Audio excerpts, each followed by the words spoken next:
I'm coming home soon. Do you need me to pick up something from the supermarket on my way home? There's something I want to talk to you about when you get home. It's important. What is it? Does something happen? I only ask for one thing, and it's that I stop being a housewife for our family. I also have no intention of continuing my relationship with you. I have no faith in our marriage. The last 10 years being married to you was not a happy time for me. I'm going to concentrate on finding my own happiness now. I hope that you'll find happiness too. I won't sue you for the emotional abuse you put me through over the years. But please do one thing for me. Please take good care of our children. That's all I ask. Goodbye. Okay. Huh?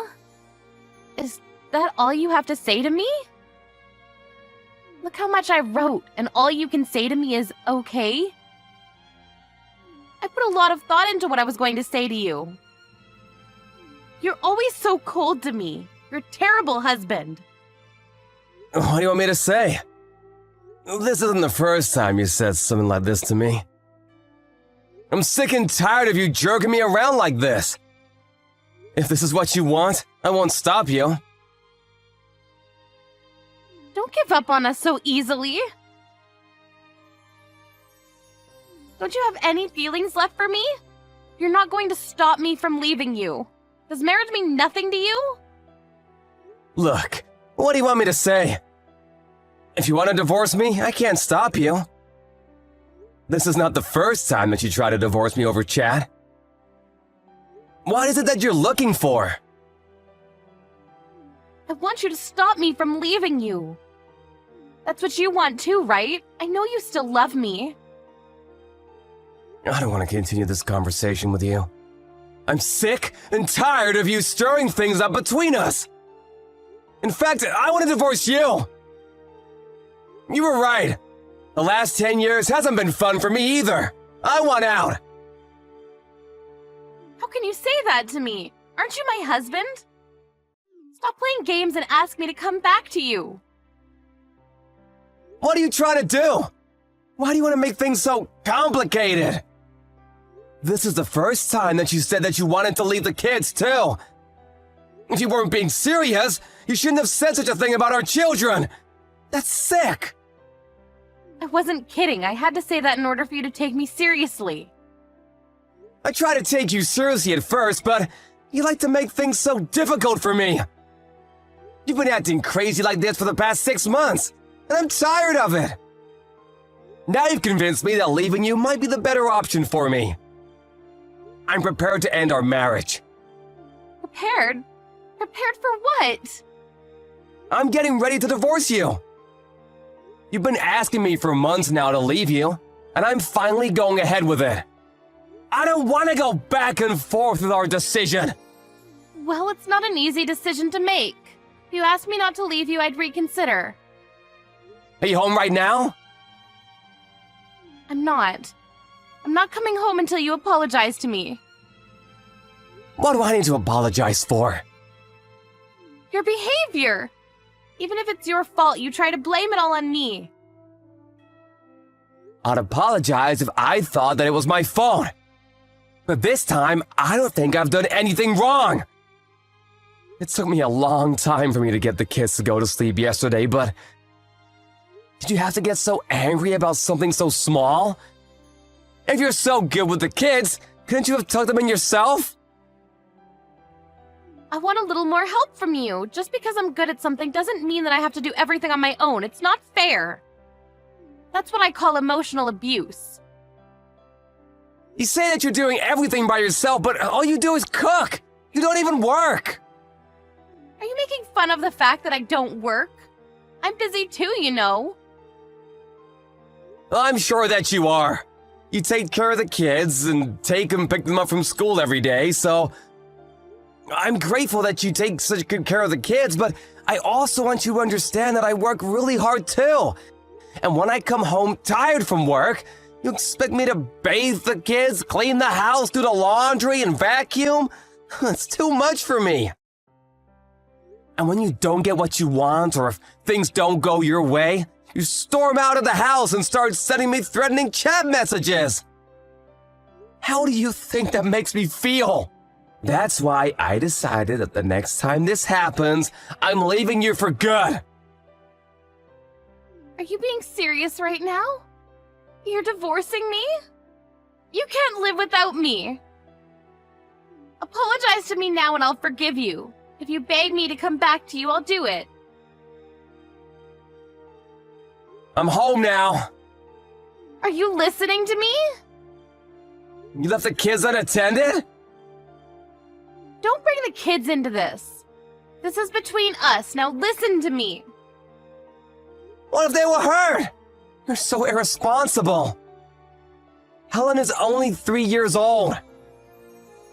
Sean is already in elementary school. He's old enough to take care of his little sister.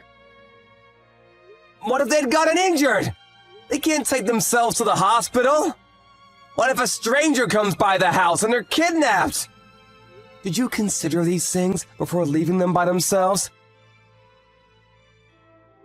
Don't try to change the subject by making it all about our kids. What about me and my needs? I've always prioritized your needs. But not anymore. I've had enough. What do you mean you've had enough? You should be begging for my forgiveness. I'm not gonna do that. Please, sign the divorce papers. You don't need to come home. What? How can you say that to me? You can't kick me out of my own house. Well, you're the one that left. You've been running away from home at least once a week for most of the year now. Did you think that I didn't know what you've been doing on those days that you weren't home? What are you talking about? You didn't think I was smart enough to figure out where you were, doing what? I know everything, so you can't deny it. Huh? I don't understand what this is about. You know what I'm talking about! Stop bluffing! Who is he, by the way? Who is who? What man are you referring to? Don't pretend that you don't know what I'm talking about! This is your opportunity to leave me for good and be with the other guy out in the open. You don't need to keep it a secret anymore. You were just using me to make me look like the bad guy. I have no idea what you're talking about. If you're leaving me, you'd better pay me alimony and child support payments. Yeah, whatever. I saw this coming. What? You'd better pay up. I've already discussed it with my lawyer.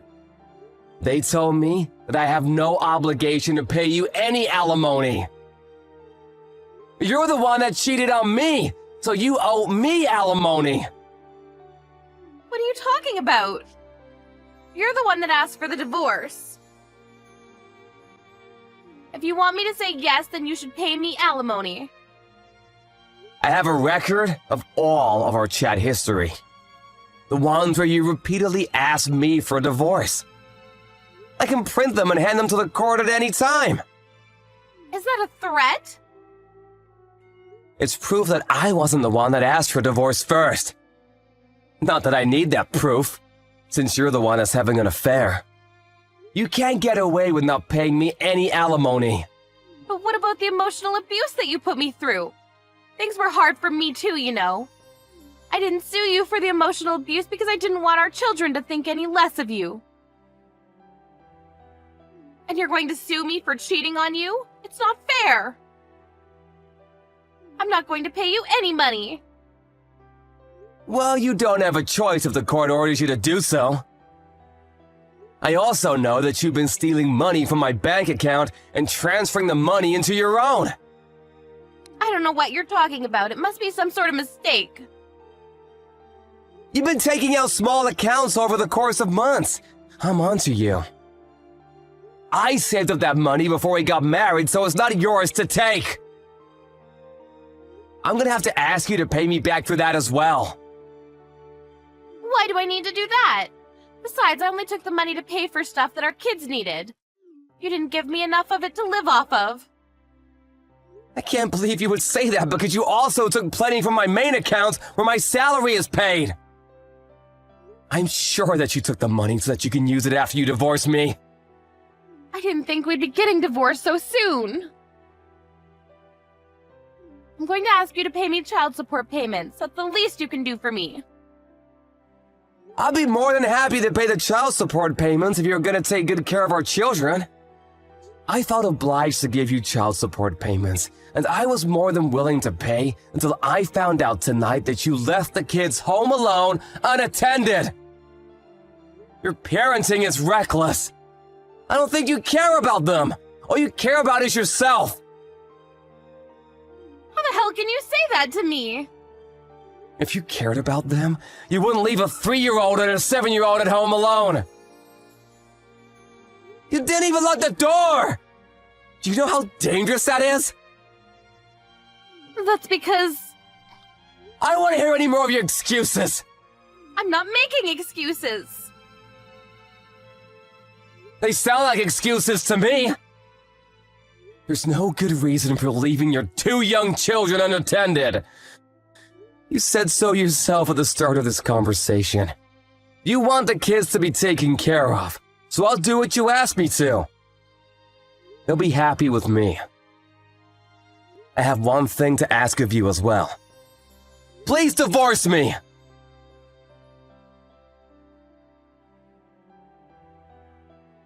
Karen rushed home, but Ryan had already left the house with his 2 kids to go see his parents. Ryan took a few days off work and discussed with his parents about the next steps after his divorce from his wife, Karen. Karen came over to her parents-in-law's place and brought her 2 parents with her. They tried to get the children to come home with Karen, but failed miserably. Ryan told everyone about how Karen had cheated on him and tried to blame the reason for divorce on him. Karen's father slapped his daughter's face in anger.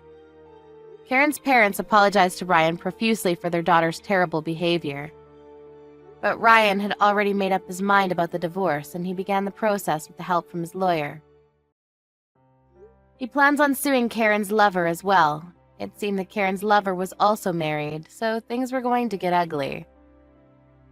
All we hope for is that Sean and Helen still grow up to be happy despite their parents' divorce.